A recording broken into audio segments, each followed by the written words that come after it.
사람들한테 전쟁을 어떻게 보여줄 것인가, 무엇을 보여줄 것인가라는 이제 그 진지한 문제를 항상 고민을 하면서 이 전쟁기념관에 근무를 하고 있습니다. 저는 고한빈이라고 합니다. 전쟁기념관에서 지금 전시기획팀에서 근무를 하고 있고요. 그 전쟁기념관에서 학예 연구 기능들을 오랫동안 해오다가 상설 전시든 특별 전시든 어떤 전시가 있을 때 그 전시를 어떻게 이제 준비할 것인지, 어떤 내용물을 채울 것인지 이런 것들을 기획하는 역할을 하고 있습니다.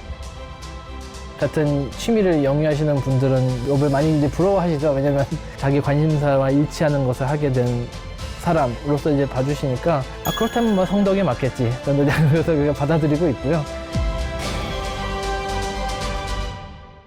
이분은 일이시네 그럼. 그러네. 그러니까 성공한 덕후인 거예요. 뭐 행복하게 일하시겠다. 오, 지하실 계단에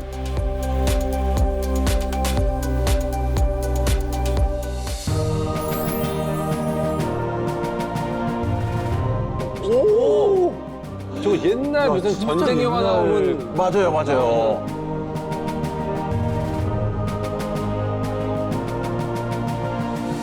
이 공간은 제 수집품들을 모아놓고 있는 제 개인적으로 이제 쓰고 있는 창고인데요. 제 2차 세계대전, 6.25 전쟁, 월남전처럼 전쟁 속에서 물건들을 모은 지가 한 20년 정도 되었어요.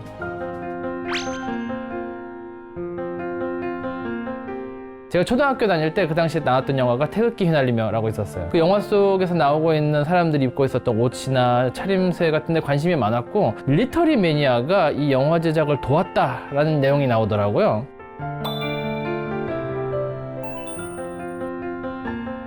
그때부터 저도 뭐 학생이 뭐 사실 돈이 많지는 않지만 그 푼돈으로 조금씩 하나둘씩 모으기 시작한 게 지금 이렇게 되었습니다. 초등학교 때부터 덕후가 되시고. 그때 보고선 들어오신 거예요? 6.25 전쟁 중에 사용됐던 미군과 국군의 탄띠예요. 탄띠. 초등학교 6학년, 중학교 1학년 넘어갔던 그 즈음이었던 것 같아요. 이런 걸 거래를 하는 사람들의 이야기들을 이제 접하게 됐고요. 돈이 없는 학생 입장에서 제가 처음으로 살 수 있었던 물건 정도가 딱 이 정도였어요. 나도 이런 물건을 살 수 있다는 어떤 큰 즐거움을 처음으로 알려준 물건이었기 때문에 지금도 소중하게 잘 간직하고 있습니다. 초등학교 6학년 때는 딴 거 갖고 싶지 않아요? 왜 갖고 싶지? 로보트나? 뭐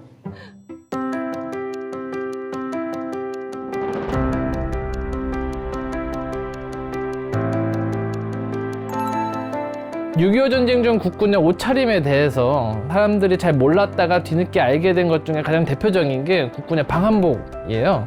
사실은 국군의 가장 혹한 기용 방한복은 6.25 전쟁 중에는 누비 옷이었어요.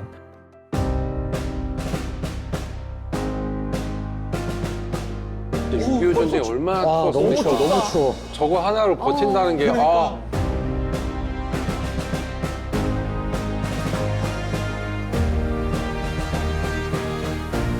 사람들이 6.25 전쟁 중 누비옷 하면 약간 공산군의 어떤 상징처럼 생각을 하는데 실제로는 국군도 누비옷 상당히 많이 입었고요.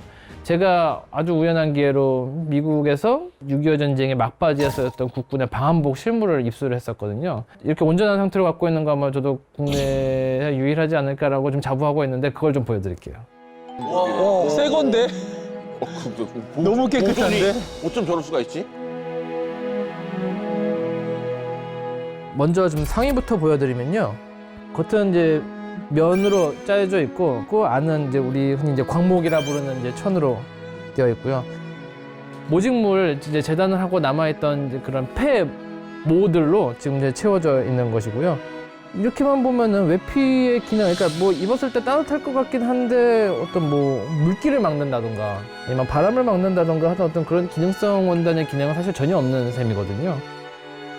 저게 그나마 가장 따뜻한 거구나. 이제 상의와 함께 지급되는 이제 하이, ROKA, 대한민국 육군이라고 이제 적혀 있죠. 병참에서 만든 도장이거든요. 그러니까 우리 대한민국 육군이 생산한 병참에서 보급한 옷이다라는 걸 이제 표시하는 이제 도장이 여기 찍혀 있어서 이게 국군 옷인 걸 확인할 수 있고요. 사실 이것만 보더라도 전쟁 중에 국군은 되게 어려운 환경에서 싸웠다는 거. 맞아요.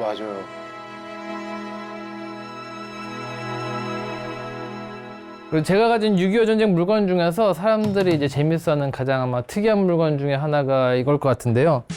뭐지? 뭘까요? 이렇게만 보시면 아마 어떤 물건인지 잘 모르실 텐데 2019년에 당시 이제 국방부 유해발굴감식단에서 화살머리 고지를 발굴을 하면서 특이한 출토품을 발견을 하셨어요. 남북은 지난해부터 DMZ 화살머리 고지 일대 공동 유해 발굴을 위해 지뢰 제거를 했는데요.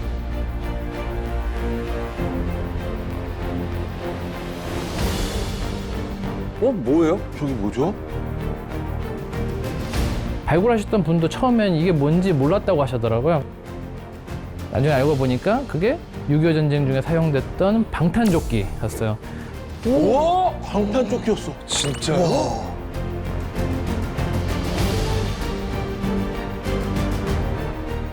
정식 명칭은 M12 방탄조끼라고 했었고 1945년에 만들어진 조끼였거든요. 와, 있어요. 정식 명칭이 또. 전면인데 이 소리 들리시죠? 안에가 알루미늄 장갑판들이 여러 개가 겹쳐져 있어서 사람 몸을 방어하는 형태인 거죠. 총탄이나 파편을 막기 위해서 금속판을 썼던 아주 초기적인 형태의 방탄복이고요. 무겁고 불편하고 방탄 성능도 떨어지는 게 사실이었지만 이조차도 병사들의 생명을 구하는 데는 분명히 도움이 되었기 때문에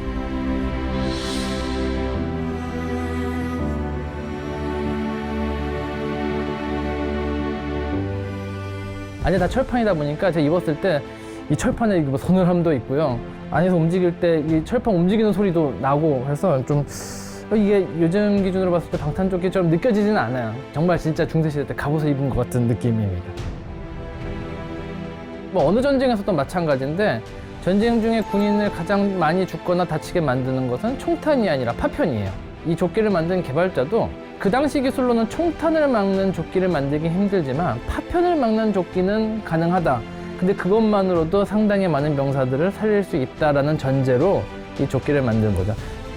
물건 하나로 역사를 읽는 거예요, 저희가. 이건 M51 방탄조끼라고 하는데 이건 미 해병대가 사용하던 것이고요.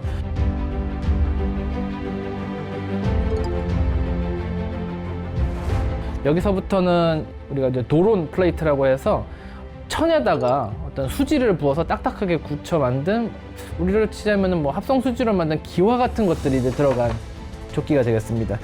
이 조끼를 계기로 이후 방탄조끼가 이제 개발이 되기 시작한 거죠.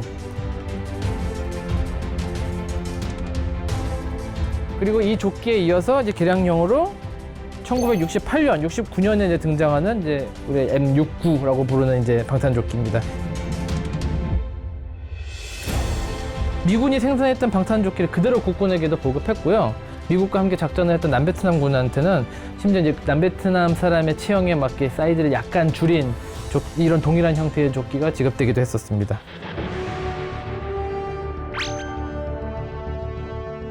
이 조끼도 구했을 때 제가 이 조끼 매뉴얼이 따라왔어요. 그래서 보시면은 뭐 어떤 식으로 착용해야 된다, 병사들에게 이 조끼 착용법, 관리 방법들도 알려주고 있고요. 특이하게는 매뉴얼 뒤에 보면은 본인이 이 조끼를 입고 다쳤을 때 그 내용들을 이 조끼를 개발한 연구소에 보낼 수 있는 어떤 엽서 양식의 걸 만들어 놨어요. 말은 이 조끼를 개발하면서 끊임없이 개발사가 피드백을 받고 있었던 거예요. 그 부상 데이터가 생길 때마다 연구소에 보낼 수 있도록 이렇게 준비했던 것도 다시 이 매뉴얼을 통해 갖고 지금 함께 보이는 점이 좀 재밌죠.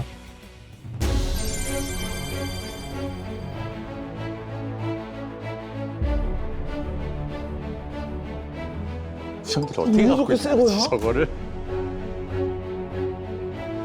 이 군용 휴대용 무전기로는 거의 세계 최초로 나온 개념이었고요. 이 무전기를 개발했던 회사가 지금도 이제 통신사로 유명한 미국의 이제 모토로라. 이 무전기 기능을 단순화하기 위해서 주파수 같은 경우에는 정비부대에서 장입을 해서 아예 무전기에 밀봉을 해버리고 전방의 병사들은 그냥 들고 다니면서 평상시엔 소리 듣고 말할 때만 수화 버튼 눌러서 말하는 이 기능 딱 이 두 가지밖에 없습니다.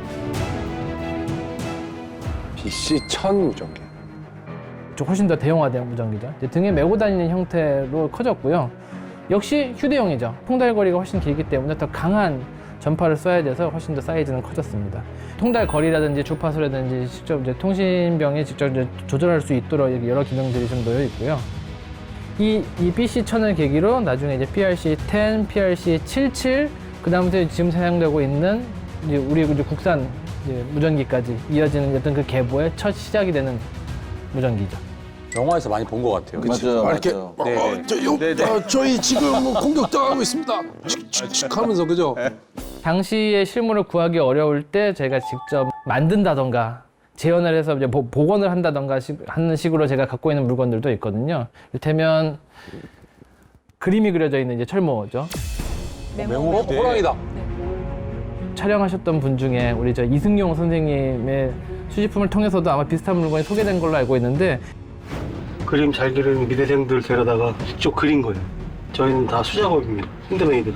제가 그분 물건을 참고해서 제가 직접 그려서 이 모양을 지어낸 것입니다. 와, 그래요? 6.25 전쟁사를 좋아하시는 분이라면 아무래도 그 이제 저희 수도사단, 그러니까 우리가 지금 맹호부대라는 별명으로 익숙해서 그런데 그 수도사단의 그 전쟁 중에 쌓은 공적들이 사실 뭐 일단 대단하기도 했고요. 형들이 이제 너 어디 갔다 왔어 그러면 자랑스럽게 얘기하는 부대 중 하나입니다. 맞아요, 맞아요. 나 맹호 부대야. 네. 뭐 이런 얘기도 많이 했습니다. 그렇죠.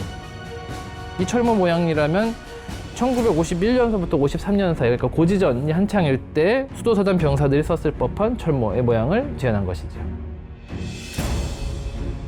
즉 참전 용사들의 노고를 이해하기 위해서는 그 참전 용사들이 어떤 생김새였는지, 어떤 환경에 놓여 있었는지를 인간적으로 이해하는 과정이 필요하다고 생각하거든요. 그 물건을 통해서 또 우리 6.25 전쟁에 참전했던 국군 장병들의 모습도 저뿐만 아니라 다른 사람들도 함께 다시 한번 생각해 볼 수 있는 되게 의미 있는 아이템이 되지 않을까 생각해 봅니다.